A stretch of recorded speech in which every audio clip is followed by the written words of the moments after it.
Hey guys, it's Karina here with another video. Hope you guys are all doing well. So this week I started back at school, so I'm super excited. I have some amazing classes.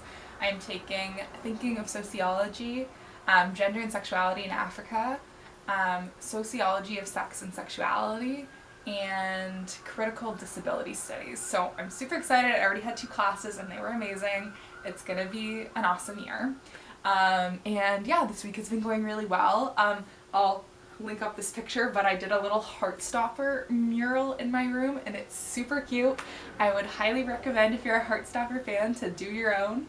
Essentially I just did watercolor of the leaves and then cut them out and also made the 2 high bubbles. So yeah, I'm obsessed with the new season of Heartstopper. If you haven't already watched it, go watch it, please, because it's really awesome. Yeah, and it's got some really great queer representation. So, great show. Highly recommend. Also, The Last of Us, great show as well. Trigger warning if you're not into zombie stuff, but it's really good, and there's also some really good queer representation in that show too. So yeah, let's get into the video. I want to talk about anarchy today. I've been wanting to do this video for so long, I just have not had the time. Well, I have had the time, I've just been making excuses and have not sat down to actually put it together. So, I took an anarchy course last semester and it was amazing. It changed my life. So today I'm going to do my best to kind of break it down a little bit. This might turn into a video series because there's so much to talk about within anarchy, and I probably will get better at explaining it, hopefully. So maybe I'll do some other videos to kind of clarify some of the things I'll say in this video that might not make sense. It's definitely something you need to digest over time. Today I'm going to get into what is anarchy, why it's awesome, why I love it, how it's changed my life, and how it's kind of impacted me in small ways and kind of ways I've grown with it. First off, there is a lot of misconceptions about anarchy. Anarchy, people sometimes will assume that it just means no government, absolute chaos, and that it's just war or people killing each other. Yeah. Which, to be fair, when anarchy has been tried, it has turned into chaos. And that's, in my opinion, because anarchy at its core, it actually takes radical communication, and it's actually really hard to do, and that's why we failed at it so many times. So, and the reason it takes radical communication is because anarchy is all about making decisions together, which isn't something we're used to in our society. We have democracy, and when we don't have democracy, things are just decided for us. So for anarchy, it would kind of look like small societies self-governing themselves and deciding together what are our rules as a society. So that's another misconception. Anarchy does have rules. It's rules that a society would decide together based on consensus decision making. So that means everybody comes together, everyone gives their opinions, and they decide and come together with a consensus. So it's very different than the society we have now, because for me, I had no part in all the rules that our society has today. So it's a radical difference and change, and it takes radical communication, because to come to a consensus with everyone can be really challenging. So diving more into this definition of what anarchy is, I think what's important to recognize first off is that our current society, we're kind of disillusioned to think that we have freedom. As a Canadian, I've always thought that I'm very privileged, and I still do think I am, and in comparison to a lot of other countries in the world, like Canadians, we do have a lot of freedom. But I always thought that I was living my freest life and that I did have all this freedom, but kind of going through my program, I've kind of been able to be exposed to and understand actually how many rules there are around the society which we live in. We're kept in boxes, and our systems kind of shove us into boxes and limit what we're able to do. So one example that I find helpful is, in the last 6 months, I stopped shaving my legs and my armpits. And this is a radical decision for a woman, because in our society, women are expected to always shave those parts of their body. So to not shave those parts of my body is an act of anarchy, because I'm going against the rules society has put in place, and I'm doing something different. And the reason I'm doing this is because it feels good to me. I feel like I'm respecting my natural body, and it helps me to be my freest self. And that's what anarchy is about, creating space so that you can be your freest self. So on its smallest scale, like, anarchy is just this idea of being different, because the more of us that are different, the more space we create for others to be different, and the more space we create for everyone to be their freest selves. So just even by having like rainbow colored hair, you're giving other people permission to also dye their hair, and you're giving that space, because when you do something, someone else feels more comfortable to do it as well, and then we open up that space. So that's like the coolest part about anarchy, is it can work in the smallest of ways, but also in really radical and large ways. It kind of works on whichever way you want to implement it in. Just to summarize that up a bit, anarchy is about creating space for people to be their freest selves and creating self-determination for individuals to do that.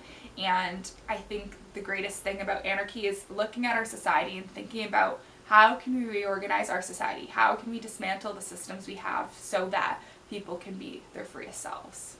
That is what anarchy is about. Alright, so I'm going to kind of dive into this analogy that we talked about in the beginning of my class that will kind of break down anarchy a little bit more for you. So since the beginning of time, there has always been a fight to the death between humans of who can have the most resources. We've always been fighting for land and, yeah, resources and things to live on, right? And no one has really won this fight. It's the root of all our wars, and it's still a problem today. Like in capitalism, we are still fighting to have money and fighting to live, and it's all about you and making sure you survive. So no one has won this fight, and there are still lots of people who are homeless and have nothing and don't live in abundance. So I think part of the reason that our system and capitalism and society is so corrupt is because we are all fighting for ourselves rather than living in abundance together. And I think naturally we kind of believe that humans can be really malicious people and need authority, because when we have nothing and when we are fighting for our resources, we can be really malicious and greedy people. And I think you can see that in capitalism. People are really greedy sometimes because they just want to live in abundance and they want to do well for themselves. So when we think about anarchy, anarchy is this idea of everyone having abundance. Throw out the idea of capitalism and put in this idea of let's all share and be together. And if we were to imagine a society where we all live in abundance, maybe we'd be better people. So as I mentioned, when we don't have a lot of resources, we are malicious. But if we did have everything we need, would we be kinder people? It's a question to think about. And I think when I think of the answer myself, I think yes. If I had everything I needed, I would be a kinder person because I would be less selfish. And I think at the end of the day, like, sharing is something so fundamentally important to us as human beings. Our lives are about sharing. And something cool that I've recently thought about too is like, everything about capitalism is trying to isolate us as people and trying to get us to fight for ourselves. But at the same time, everything about our society is so interdependent. We need people to get anywhere. The thing they stress the most about when you're getting a career or a job is networking. And networking is about building connections, building community, and getting other people's help so that you can get a career. So when you really break it down, capitalism is all about like isolating people, but then it doesn't do that. We work against it and we're using anarchy in the systems we have. So it's really cool once you understand what anarchy is, because then you see that it's all around us and we're using it and we don't even realize it. And our system of capitalism is failing. So that's just like, makes me happy because capitalism sucks. And it's cool to see that, like, it's not working. But yeah, kind of going back to this analogy I was using, it's hard to test this theory that humans would be happy and kind if we all lived in abundance, because we never lived in abundance. We've never tried to all share and do it. Or we have tried, but it's just never been successful. So it's super interesting to think about how this would work. And this kind of brings me into anti-authoritarianism too. Anti-authoritarianism was a huge theme in the class as well that I took. And anti-authoritarianism is this idea of breaking down authority and breaking down the hierarchies we have. So it's about how can we redistribute power And specifically, we talked about this idea of horizontality. So, for example, you could have a business, and in a business there's a ton of hierarchy. Like, you got the boss, the CEO, whatever, the employees, there's this whole chain. But with horizontality, it's this idea of how do we work side by side with nobody theoretically in full power. And it totally connects to anarchy as well, because that goes back to the thing I was saying about consensus decision making and self-governing. Like, that is the idea of not having one authority, not having one prime minister making these decisions for everybody. And what's so cool about that is it gives you that self-determination. It gives everybody that power to be who they want to be and help and have a voice in creating the world they want to live in, to be their freest self. So anarchy is just, yeah, it's a very cool concept, and at its core it's also really just about community and people and working together, and this idea of collectivity. So anarchy also very much connects with this concept of mutual aid, which Dean Spade talks about a lot. And mutual aid is this idea that, and as well as anarchy, it's just this idea that you can't do anything on your own. You need people's help, which again connects to what I was saying about capitalism and how it's failing. Everybody needs help. We all need each other to do things. We're all interdependent. We're like a giant spider web. Like, we work all together, and we can't be on our own. We can't do anything on our own. And once you realize that, it's so freeing and important to realize that, because then you can be less ashamed of asking for help. That's another small tangent I will take. Capitalism shames us for asking people for help, but it is so important to ask for help and reach out, because we need people. But I find, I've in the past been ashamed for reaching out to get counseling, and that is because of capitalism. Capitalism makes you think that you can do everything on your own when you cannot, and we really, at the end of the day, need people. So, talking more about mutual aid.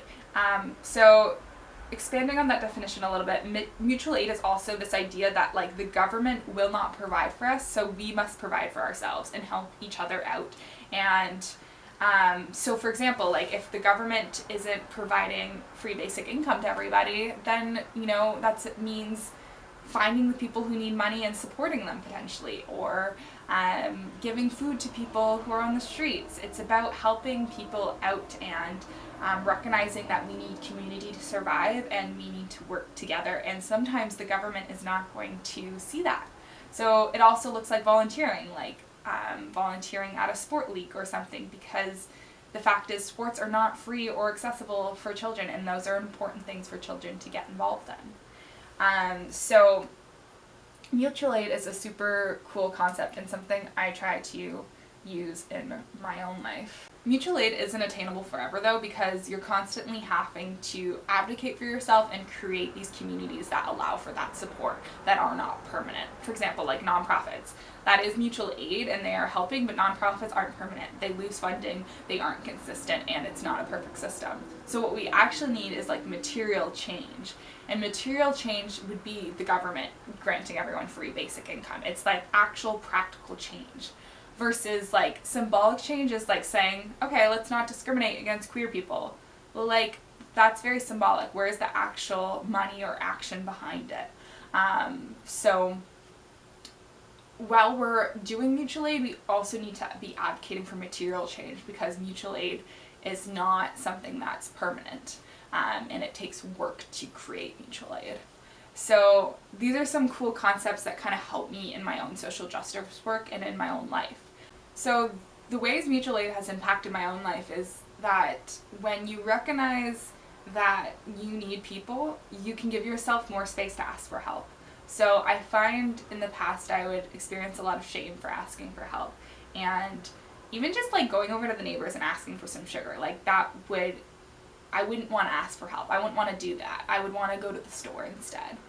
But now I've pushed myself to do that, because it's like that is leaning into mutual aid. That is leaning into anarchy, because I'm using the community around me and saying it's okay to ask for help, and I'm going to ask for help. And I think it's such an empowering thing to do, because those people do want to help. They want to lend you and share with you. Like, we feel good as humans when we share. So to lean into that is really important. So I also try to share what I have too. So I often try to bake for people, or I'll give homeless people some food, or I also carry a first aid kit with me just in case anyone I saw on the street was injured or hurt. So there's lots of ways you can practice mutual aid in really small and practical ways in your own life. And you can also practice material change by advocating for large changes. Last semester I was a part of a strike that involved the TAs and contract instructors at our school to go on strike, and I was a part of the strike, and that was a material change we were advocating for so that they could get more money and more benefits to have a better workplace system. So there's lots of ways that in your life where you can advocate for material change and also implement mutual aid. So getting more into how anarchy has impacted my own life is I've also just been really able to lean into this idea that life is all about community.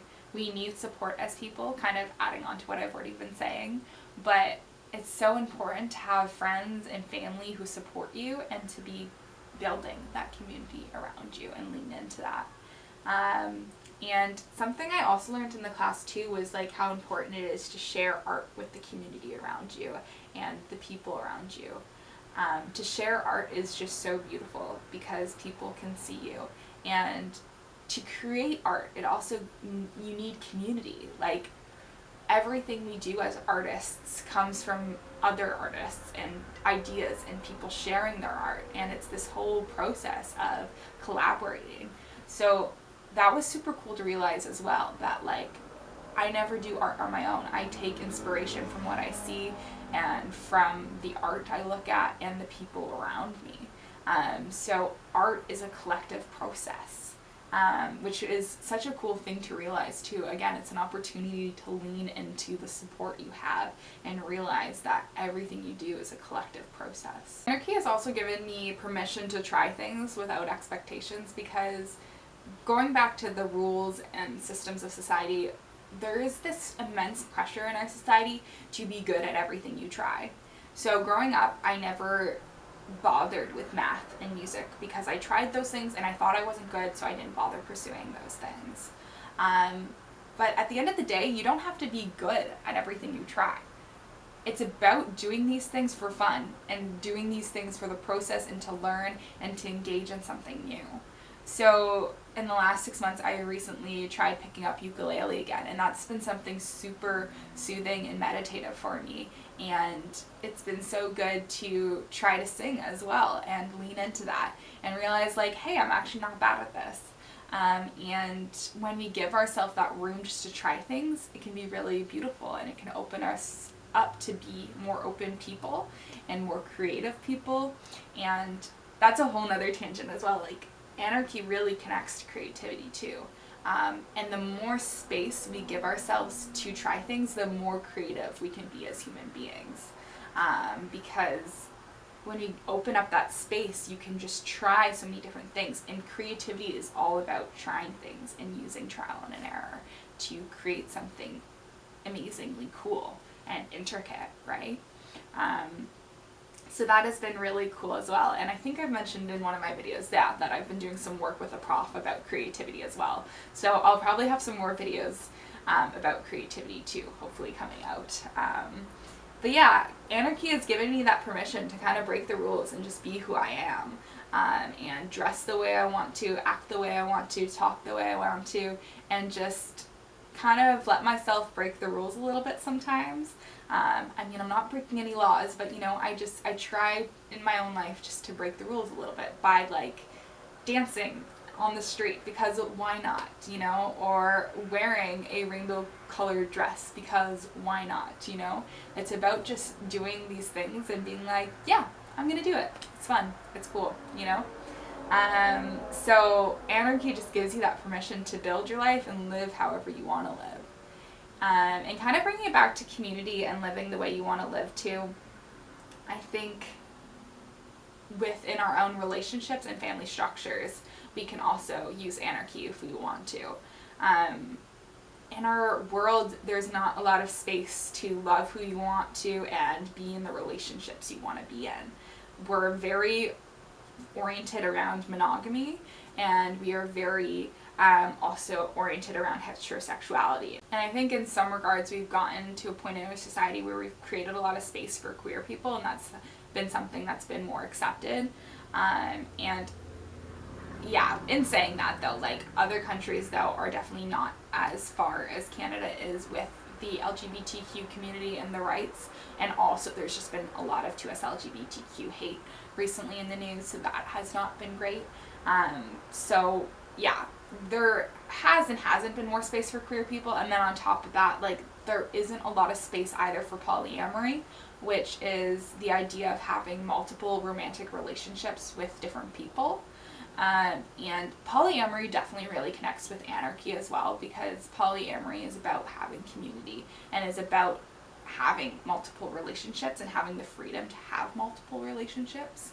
And polyamory really leans into this idea of community, because rather than just having 2 parents, you might have like 5 parents. You know, it can look very different, and you can raise your child in a lot more of a community-oriented way. So again, the more we push towards anarchy, the more space there'll be for queer people and polyamorous people and different types of love and sexualities and gender expressions, and just space for people to be who they want to be. I'll probably talk about polyamory more in another video, as it's something I'm really interested in and has a lot of cool concepts behind it. So the last thing I want to talk about is this past summer I worked for the Women and Gender Equality Department, which is also known as WAGE. So working for WAGE, they essentially do different things to advance the rights of women and queer people. So specifically they have a plan to end gender-based violence, as well as a plan to work towards advancing the rights of 2S LGBTQ people. So they do a lot of really amazing projects and try to make Canada a safer space for queer people and women.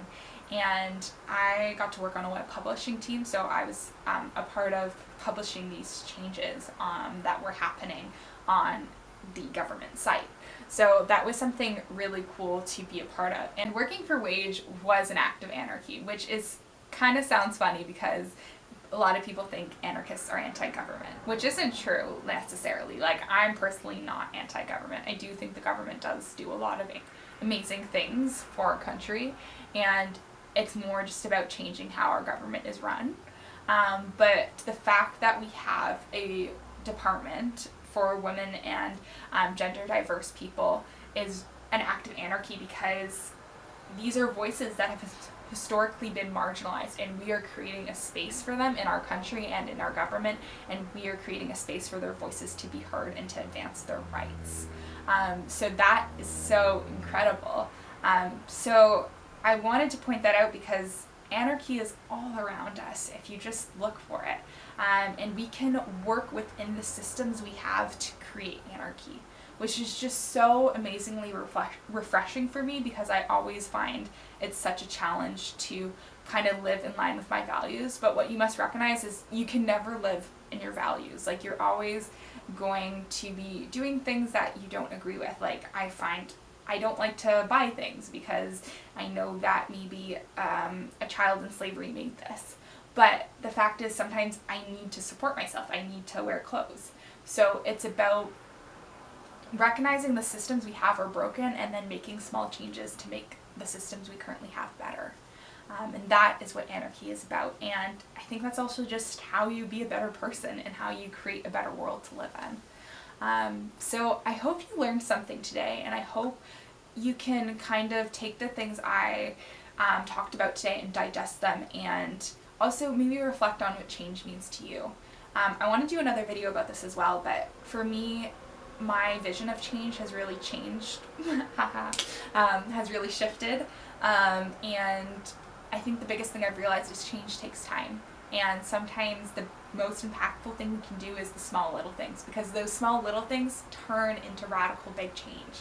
Like someone saying women's voices matter turned into the Women and Gender Equality Department, you know? Like, things happen because somebody said something. So it takes time. And I hate that because I just want to see everything change right now, but it does take time to make the things happen we want and to make the world a better place and to allow people to be their freest selves. So I hope to do more videos about anarchy. I hope you learned a lot today. In summary, anarchy is the idea of allowing people to be their freest selves. And I encourage you to make small changes in your life to allow people to be their freest selves. And I hope that you're able to give yourself that permission to try things and be who you are, because who you are is absolutely beautiful and I want to know and see who you are. So share yourself with the world, do art, be awesome, be crazy, be cool, break some rules sometimes, you know, just have a little fun. So yeah, I hope you guys have a great week and I will talk to you later. Bye!